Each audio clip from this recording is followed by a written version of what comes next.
श्री कृष्ण के कटु वचन। लोग कहते हैं बेटियों का कोई घर नहीं होता। वह लोग मूर्ख है जो ऐसा कहते हैं। क्योंकि बेटियों के बिना तो कोई घर नहीं होता। कर्म का फल व्यक्ति को उसी तरह ढूंढ लेता है जैसे कोई बछड़ा सैकड़ों गायों के बीच अपनी माँ को ढूंढ लेता है। आत्मा न जन्म लेती है न मरती है, ना इसे जलाया जा सकता है ना ही इसे भिगोया जा सकता है। आत्मा अमर अविनाशी है। इस संसार में कुछ भी अस्थायी नहीं है। आत्मा शरीर को वैसे ही छोड़ देती है जैसे मनुष्य पुराने कपड़ों को उतारकर नए कपड़े धारण कर लेता है। मन शरीर का हिस्सा है। सुख दुख का एहसास करना आत्मा का नहीं शरीर का काम है। मान अपमान, लाभ हानि, खुश होना, दुखी होना सब मन की शरारत है। जब यह संसार ही अस्थायी नहीं है तो इस संसार की कोई वस्तु कैसे अस्थायी हो सकती है। मैं सभी जीवों में विद्यमान हूँ। मैं चींटी में भी विद्यमान हूँ और हाथी में भी विद्यमान हूँ। सारे रिश्ते केवल शरीर से जुड़े हैं। जैसे ही व्यक्ति की मृत्यु हो जाती है आत्मा शरीर को छोड़ देती है। आत्मा का शरीर से जुड़े रिश्तों से कोई नाता नहीं रह जाता।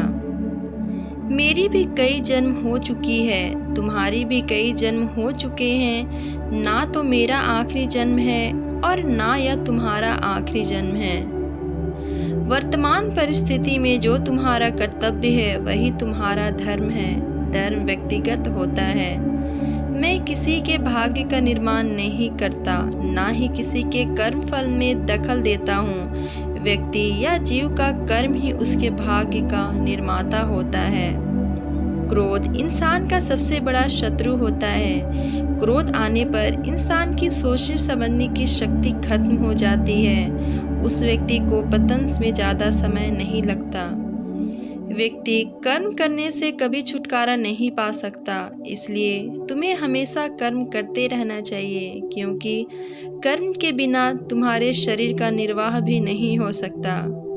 परिवर्तन ही संसार में अस्थायी है, इसलिए परिवर्तन से नहीं घबराना चाहिए। मन को नियंत्रण में रखना किसी घोड़े के नवजात शिशु को नियंत्रण में रखने जितना कठिन होता है।